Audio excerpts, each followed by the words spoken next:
Je me souviens de cette nuit comme si c'était hier. Il était 23h45 lorsque je demandai à ma femme « Où vas-tu à cette heure-ci » Cynthia ne prit même pas la peine de me regarder.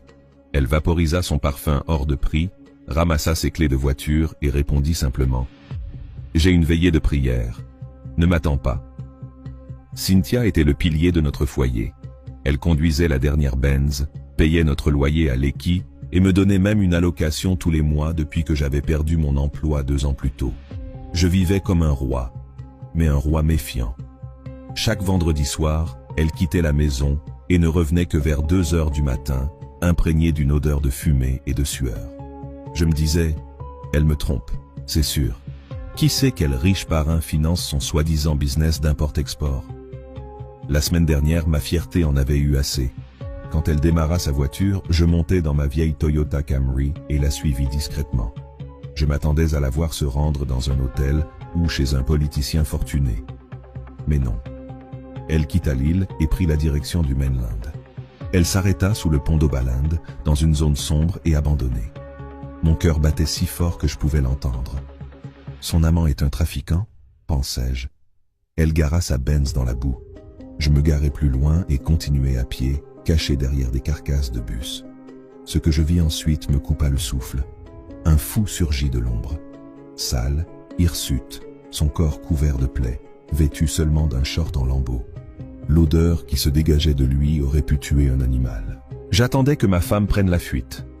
Au lieu de cela, Cynthia, ma femme élégante, sophistiquée, s'agenouilla devant lui, par terre, dans la saleté. « Mon roi, je suis venu. » Le fou ne répondit pas. Assis sur un vieux pneu, il tendit sa jambe malade devant elle. « Nettoie !» ordonna-t-il. Je mis ma main devant ma bouche pour ne pas hurler. Ma femme sortit un mouchoir immaculé et se mit à essuyer ses pieds infectés. Elle pleurait en silence, mais ne s'arrêtait pas. Puis elle ouvrit un couleur rempli de riz frit et de grosses cuisses de dinde, le même repas que nous avions mangé ensemble l'après-midi. Elle le nourrit de ses propres mains. Quand il eut fini, le fou se leva et posa sa main dégoûtante sur la tête de Cynthia. « Ta richesse est renouvelée. Va. » Elle embrassa ensuite ses pieds. Oui, elle embrassa les pieds d'un fou. Je ne pouvais plus supporter ça. Je sortis de ma cachette. « Cynthia ?» Elle se figea. Lui aussi. Quand elle se retourna et me vit, la peur dans ses yeux n'était pas pour elle, mais pour moi. Le fou prit soudain la parole, d'une voix parfaitement claire. « Imbécile, qui t'a dit de venir ici ?» Je voulus courir, mais mes jambes tremblaient. « Tu as profité de l'argent, n'est-ce pas ?»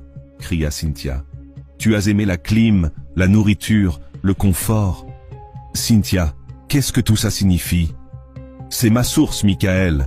hurla-t-elle. « Cet homme fou porte la malédiction pour que je porte la gloire. Et personne ne doit nous voir. » Le fou éclata d'un rire qui n'avait rien d'humain, un rire de hyène. Il me pointa du doigt. « Puisqu'il a vu, il portera désormais le fardeau. » Je tentai encore de fuir, mais mes jambes devinrent lourdes comme du plomb.